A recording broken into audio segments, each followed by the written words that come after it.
아모스 7장부터는 아모스가 마지막으로 자신이 본 5가지 환상을 통해서 이스라엘 향한 하나님의 회개를, 심판을 전하면서 회개할 것을 촉구하고 있습니다.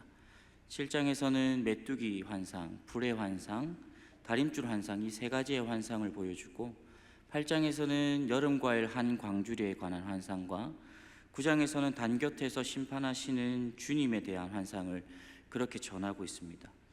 왜 이렇게 1장부터 쭉 너희가 하나님 말씀을 듣지 않으면 크게 망하게 될 것이다, 심판의 회개의 메시지를 전하던 그 아모스가 이런 환상을 보게 되는 이유가 무엇일까요?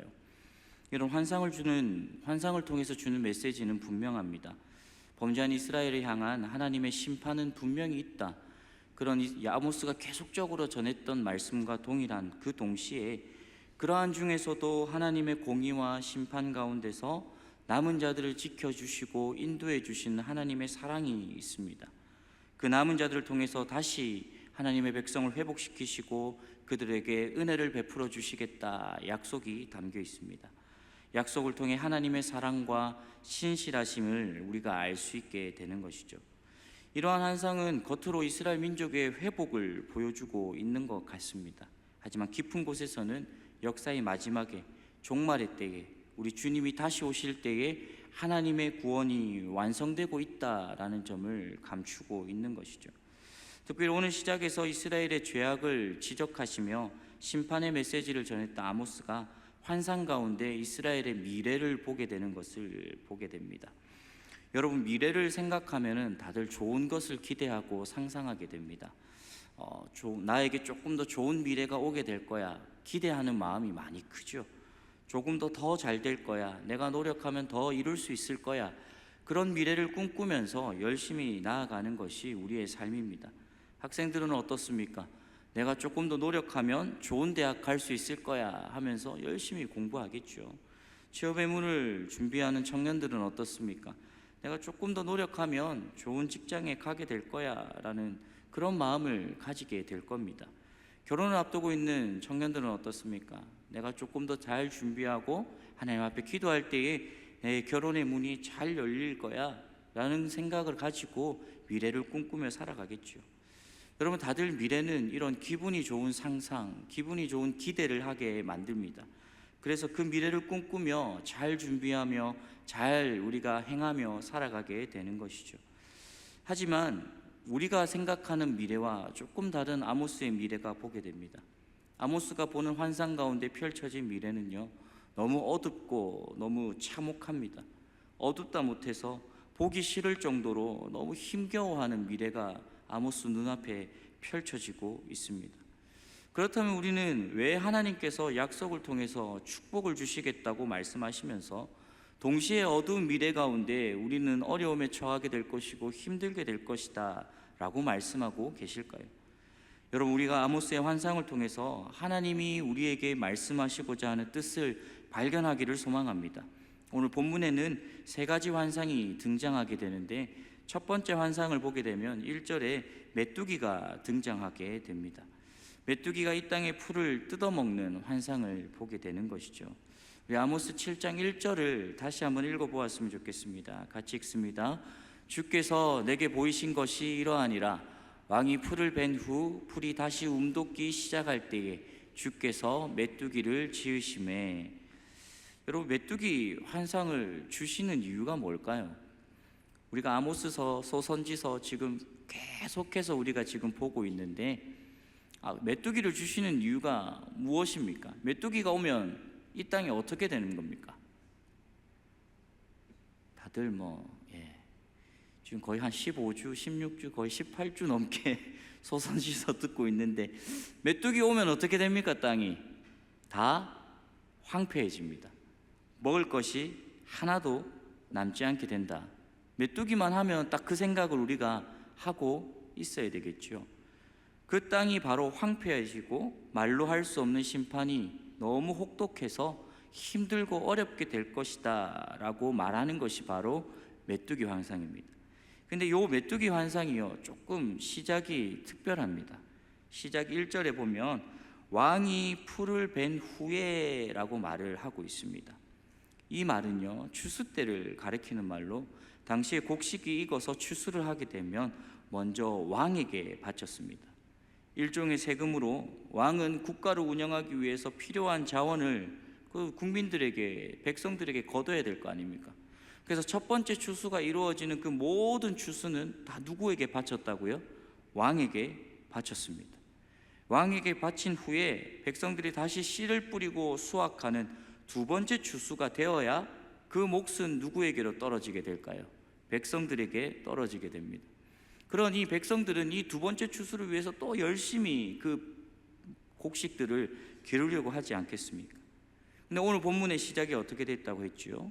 오늘 본문에 일어난 일은 왕에게 세금을 바친 첫 번째 수확이 이루어지고 난 후에 이제 백성들이 먹을 양식이 두 번째 수확을 위해서 곡식들을 거두어서 이제 씨를 뿌리고 싹을 틔우고 막 자라나고 있을 그때에 하나님께서 뭐를 지으셨다고요? 메뚜기를 지으셨습니다. 그리고 메뚜기들이 백성들이 먹고 자라가야 할 모든 곡식들을 다 먹어버렸습니다. 그로 인해서 그 땅이 다 황폐하게 되어버렸다. 이제 많은 백성들이 그로 인해서 어떻게 그 해에 살아야 할지, 어떻게 생존해야 될지에 대해서 깊은 고민에 빠질 수밖에 없는 고통의 시간이 찾아오게 될 것이다 라고 알려주고 있습니다. 범죄한 이스라엘에게 하나님께서 혹독하게 재앙을 내리심으로 그 땅의 모든 것을 삼키실 것이다 예고하고 있지요. 미래를 보여주고 있습니다. 이 미래는요, 하나님께서 이스라엘에게 대적을 보내서 그들을 멸망시키겠다는 상징적인 의미로도 볼 수 있습니다.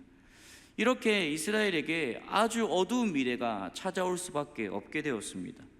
그들이 먹을 곡식이 하나도 없어서 그 해를 어떻게 버틸 수 있을지, 그 다음 두 번째 추수를 이루기까지 내가 어떻게 살아야 될지에 대해서 큰 고민에 빠질 수밖에 없는 그런 어려운 상황에 처해져 있습니다. 근데 그러한 재앙 속에서 아모스가 어떻게 행동하고 있죠? 2절에 보니까 아모스가 큰 충격을 받고 하나님께 기도하기 시작합니다. 2절입니다. 메뚜기가 땅의 풀을 다 먹은지라 내가 이르되 주 여호와여 청하건대 사하소서 야곱이 미약하오니 어떻게 서리이까 하매. 이스라엘 백성들을 위해서 아모스가 기도하기 시작합니다. 하나님, 그러한 재앙이 일어나면요, 이스라엘은요 죽을 수밖에 없습니다. 하나도 살아남지 못합니다. 첫 번째 주수를 다 왕에게 주었지 않습니까? 그러면 이 백성들은요 먹을 것이 하나도 없어서 굶어 죽어야 합니다. 하나님, 그러니 제발 하나님의 은혜를 베풀어 주십시오. 하나님 자비를 베풀어 주십시오. 간구합니다. 이제껏 이스라엘에게 잘못을 지적하고 그들의 죄에 대한 심판을 선포한 아모스가요, 하나님의 심판을 멈추어 줄 것을 하나님께 요청하고 있습니다. 이러한 환상을 보고 이스라엘의 구원을 위해서 간절한 심정으로 기도합니다. 그들의 연약함을 말하며 하나님의 긍휼을 구합니다. 그때에 하나님께서 어떻게 응답하십니까? 3절입니다.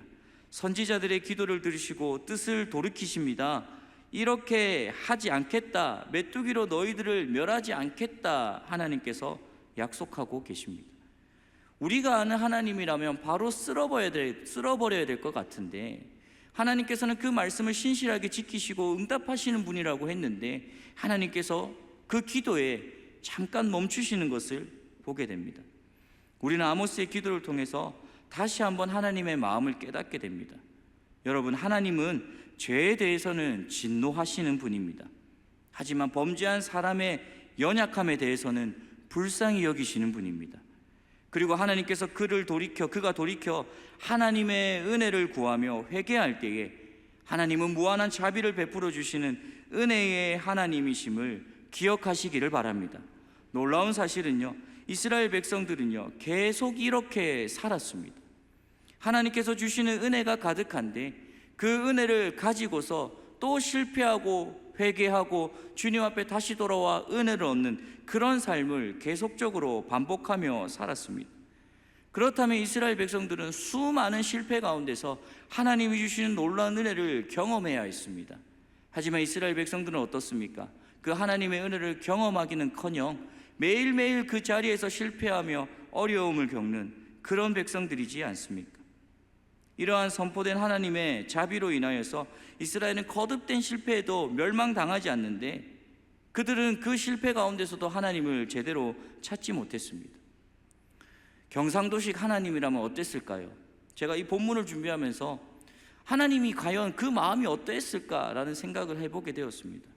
경상도는 3-4번이니까 한 3번쯤 끝나면 저 같으면 다리몽댕이를 부수든지 손모가지를 부러뜨리든지 머리를 때리든지 뭐 어떻게 하든지 간에, 그렇게 힘들고 어려웠다면 주님 앞으로 돌아올 수 있는 여러 가지 방법들을 했을 것 같은데, 우리 하나님은 그렇게 하시지 않았습니다. 끝까지 그들을 기다리시며 참아주셨습니다. 어떻게 보면 배알이 없을 정도로 그 마음을 계속적으로 놓아주시며 우리를 사랑해 주셨습니다. 근데 여러분, 거듭된 실패와 거듭 멸망 가운데서도 그들이, 이스라엘 백성들이 결국에는 멸망당하지 않은 이유는 단 한 가지입니다. 하나님이 여전히 그들을 사랑하셨기 때문입니다. 하나님이 끝까지 그들을 사랑하시고 하나님이 끝까지 그들을 지키시고 인도하셨기 때문에 그들은 망하지 않았습니다. 우리도 마찬가지지 않겠습니까? 우리가 지금 이 땅 가운데 살아가는 이유가 무엇입니까? 우리가 하나님을 사랑하기 때문에 우리에게 아무런 문제가 없는 것입니까? 아닙니다. 하나님께서 우리를 사랑하시기 때문에 우리는 지금도 살아갈 수 있음을 믿으시기를 바랍니다. 우리의 사랑보다 하나님의 사랑이 더 크고 놀랍기 때문에 우리는 지금도 이 땅 가운데서 하나님이 주시는 은혜와 평강 가운데 살아갈 수 있습니다. 하나님께서는 늘 우리를 도우시는 자비의 하나님이시기 때문에 늘 결단하고 실패하고 넘어지고 그런 가운데서도 우리를 이끌어 주시고 살펴주시고 일으켜 주시는 분이 하나님이신 줄을 믿습니다. 그 하나님이 우리와 함께 계시기에 우리는 이렇게 살아갈 수 있습니다. 하나님의 사랑이 우리에게 머물 때 하나님께로 돌아가는 결단을 하시는 저와 여러분들이 되시기를 축복합니다. 하나님이 우리를 불쌍히 여기신다고 그 마음을 우리가 깨닫게 될 때에 속히 주께로 돌이키는 저와 여러분들이 되시기를 주님의 이름으로 축복합니다. 그 은혜가 우리의 삶에 흘러넘쳐 하나님의 은혜가 가득히 우리의 삶 가운데 넘치기를 축복합니다. 두 번째 환상을 보면 불의 환상이라고 우리에게 알려주고 있지요. 불의 환상도 마찬가지였습니다.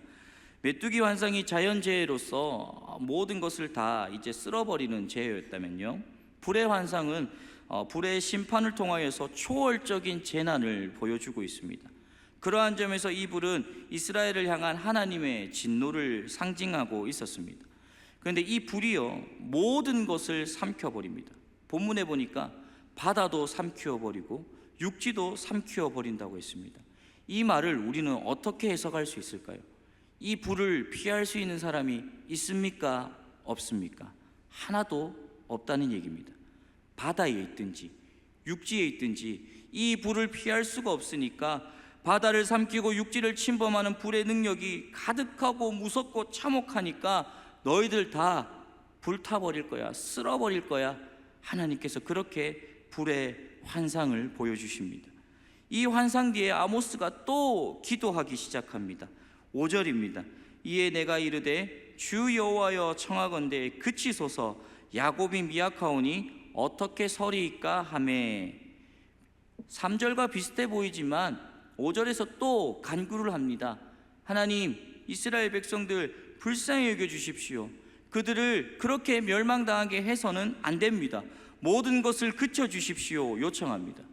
3절의 첫 번째 요청에서는 사하소서라고 고백하는데 5절의 두 번째 요청에서는 그치소서 이렇게 고백하고 있습니다. 사하소서가 하나님과 이스라엘 백성들 간의 약속 안에서, 언약 관계에서 기초하여서 하나님 용서해 주십시오. 하나님 백성이니까 하나님 무조건 용서해 주셔야 되지 않습니까?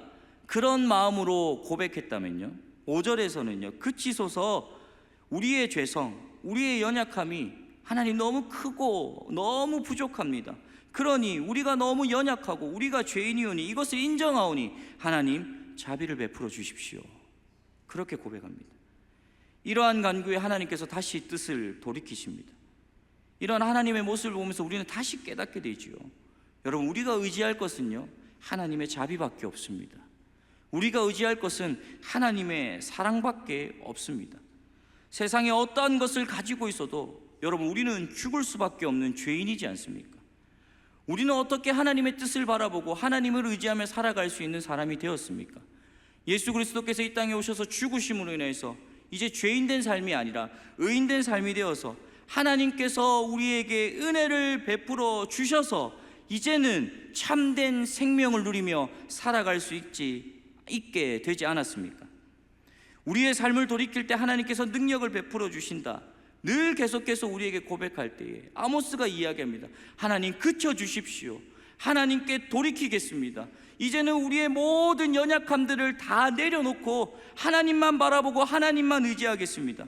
우리가 가지고 있는 이 작은 것에 집중하는 것이 아니라 하나님이 가지고 있는 큰 능력을 의지하겠습니다. 그렇게 고백하고 있습니다.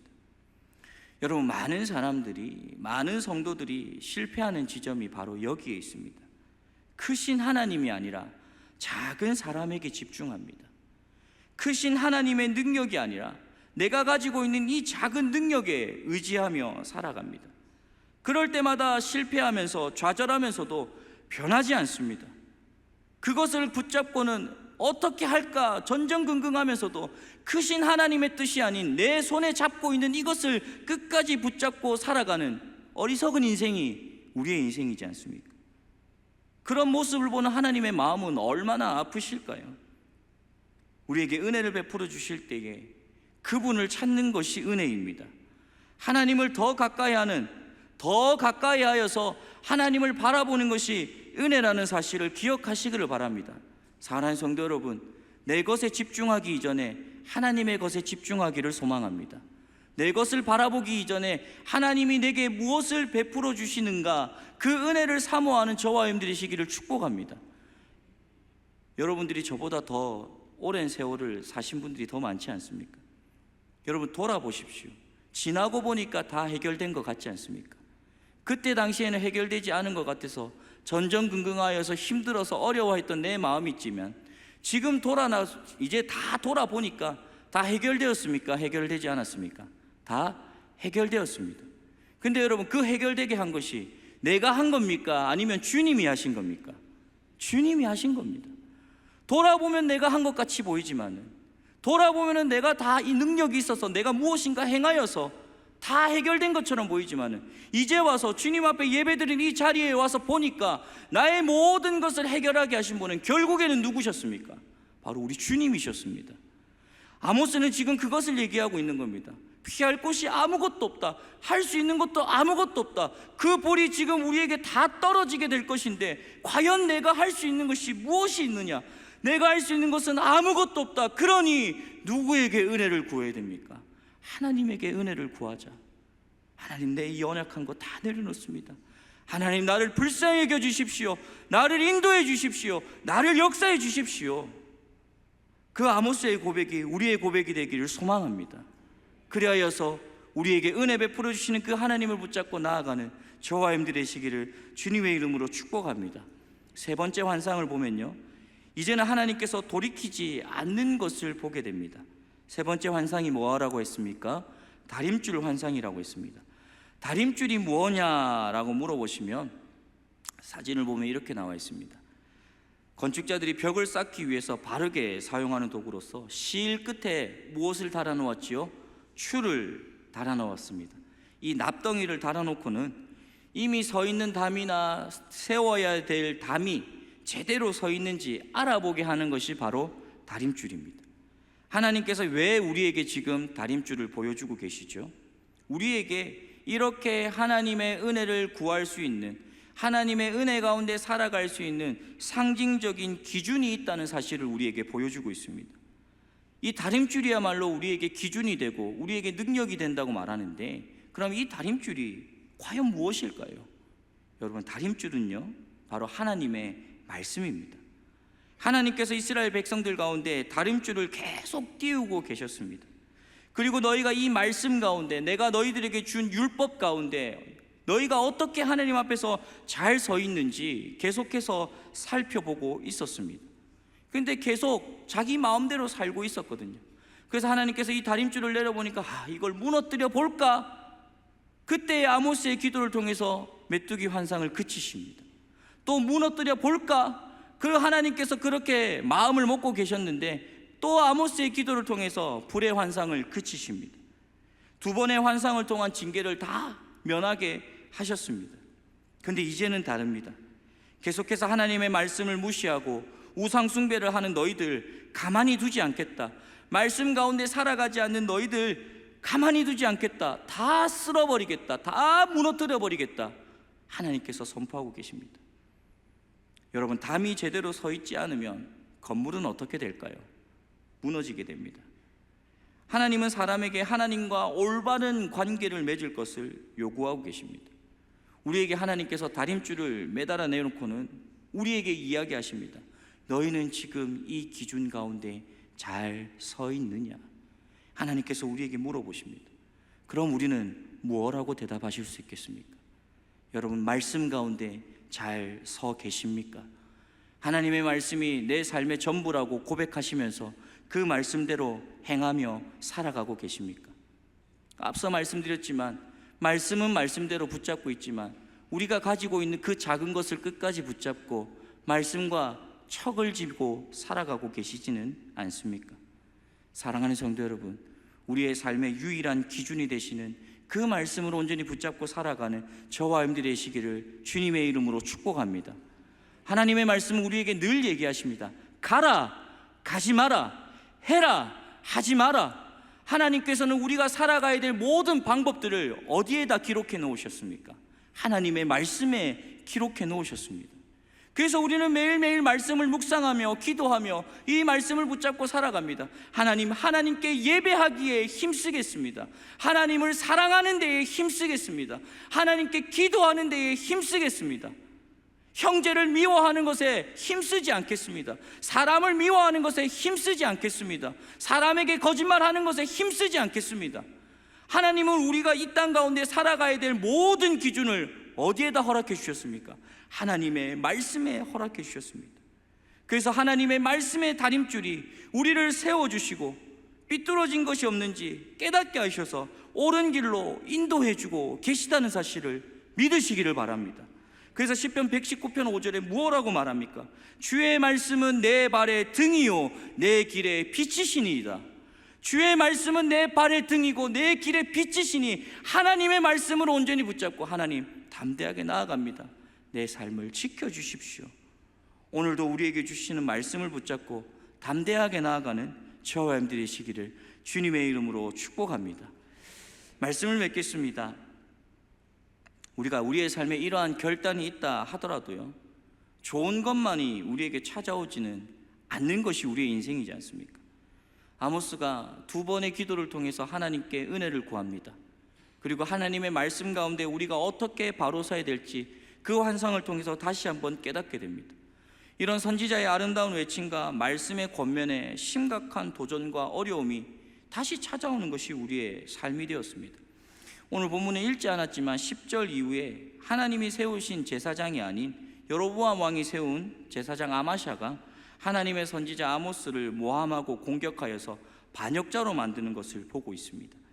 그러한 상황에서 아모스의 마음이 어땠을까 한번 생각해 보았습니다. 참 억울하고 힘들 것 같습니다.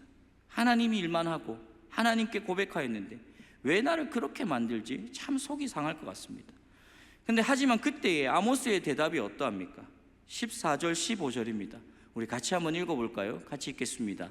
아모스가 아마샤에게 대답하여 이르되 나는 선지자가 아니며 선지자의 아들도 아니라 나는 목자요 뽕나무를 재배하는 자로서 양떼를 따를 때에 여호와께서 나를 데려다가 여호와께서 내게 이르시기를 가서 내 백성 이스라엘에게 예언하라 하셨나니. 아멘. 아모스는 알았습니다. 다른 사람의 평가가 중요하지 않다. 다른 사람이 뭐라 생각하는지 중요하지 않다. 내게 찾아오는 이 고난과 어려움이 중요하지 않다는 겁니다. 내 상황과 형편이 중요하지 않다는 겁니다. 내게 중요한 것은 뭐라고요? 하나님이 불렀느냐 안 불렀느냐, 이게 중요하다는 겁니다. 하나님이 지금 내 삶 가운데 함께 하시느냐 함께 하시지 않느냐, 이게 중요하다는 겁니다. 선지자의 아들로 태어난 것도 아니고 선지자 학교에서도 배우지도 않았습니다. 스스로 선지자가 되리라고 생각도 하지 않았습니다. 그저 양을 치는 목자요 뽕나무를 재배하던 농부였습니다. 그런 그가 하나님의 말씀을 전하게 된 것은요, 하나님이 그를 부르시고 그에게 말씀을 주시면서 전하라고 하셨기 때문에 아모스는 그것을 의지하여서 하나님의 말씀을 선포했습니다. 하나님의 말씀에 순종할 뿐이었습니다. 사랑하는 성도 여러분, 우리도 마찬가지입니다. 우리의 삶, 우리의 형편 중요하지 않습니다. 우리에게 가장 중요한 것은요, 하나님이 우리를 부르셨다는 사실입니다. 하나님께서 우리에게 은혜를 주셨다는 사실입니다. 하나님께서 우리에게 모든 것을 사랑한다고 고백하셨다는 사실입니다. 우리가 무엇을 하는지 중요하지 않습니다. 우리의 정체성이 지금 어디에 있느냐, 우리가 지금 누구에게 속해 있느냐, 우리는 지금 누구를 바라보며 살아가고 있느냐, 우리의 삶을 지금 누가 인도해 주시느냐, 이게 중요합니다. 아모스는 그것을 알고 있었습니다. 내가 지금 반역자로 몰려서 고통을 당하여 힘들고 어려울 때에 이것이 중요하지 않다. 그래, 네가 말하는 거 옳다. 그래, 그럴 수 있다. 하지만 나는 하나님이 나를 부르셨어. 하나님이 나를 인도해 주셨어. 그러니 나는 이것을 믿고 담대하게 나아갈 뿐이야. 여러분, 이 고백이 우리의 고백이 되기를 소망합니다. 은혜를 베풀어 주시는 하나님께 붙잡힘을 받기를 원합니다. 우리는 하나님의 백성입니다. 하나님께서 우리를 부르시기 위하여서 모든 최고의 것을 대가를 치르셔서 우리에게 생명을 허락해 주셨습니다. 우리를 부르신 하나님의 은혜를 기억하여 말씀에 순종하여 그 말씀대로 살아내는 저와 여러분들 되시기를 주님의 이름으로 축복합니다.